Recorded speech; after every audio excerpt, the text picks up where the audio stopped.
उत्कल दिवस उपलक्षे सुंदर भाषण प्रस्तुत करिछि। तेबे आसंतु देरी न करी भिडियोटी को आरंभ करनवा। सम्माननीय सभापति महोदय, पूज्य गुरुजी और गुरुमा वृंद एवं एठारे उपस्थित थिबा मोर सान बड़ भाई और भौणी माने तथा सहपाठी और सहपाठिनीगण, आज सुपवित्र उत्कल दिवस उपलक्षे समस्त अनेक अनेक शुभेच्छा और शुभकामना जनाई मोर वक्तव्य आरंभ करुछि। आज हेउछि एप्रिल मास 1 तारिख उत्कल दिवस 1936 मसीहार। ठीक आजिकार दिनटी आम पाई थिला अत्यंत सौभाग्य तथा गौरवर दिन। सेही पवित्र स्मृति को उज्जीवित करि रखिबाकू आज ए दिवसर सृष्टि। ए उत्कलर अतीत अत्यंत गौरवमय अटे।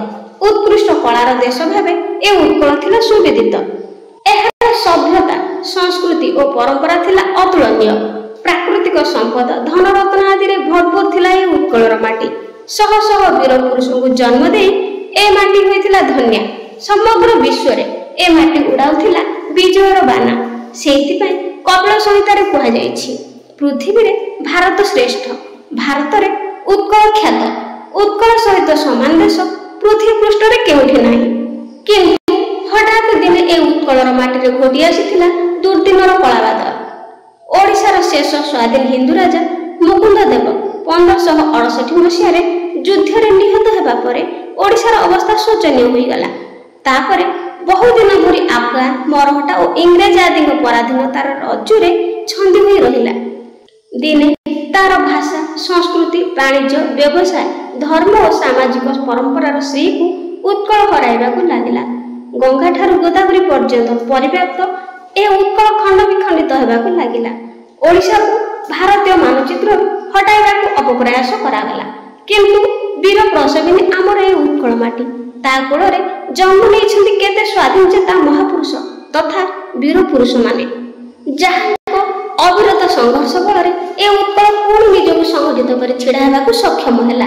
जो वीर महापुरुष मानक जोगु एहा संभव होई परिला, सेमानक मध्यरे अन्यतम होउछन्ति उत्कल गौरव मधुसूदन दास।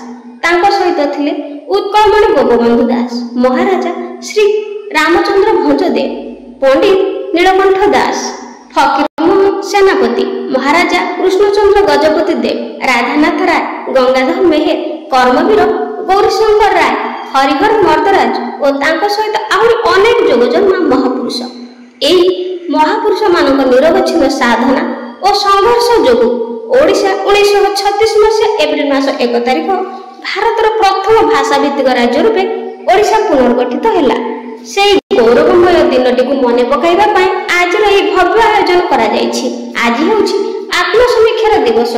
आमे एठी शपथ नेबा उत्कल को सर्वश्रेष्ठ राज्य रूपे गढ़िबा एवं मातृभूमि को भल पाइबा। आमे समस्ते उत्कलीय ओडिया बोली निजको गर्व अनुभव करिबा।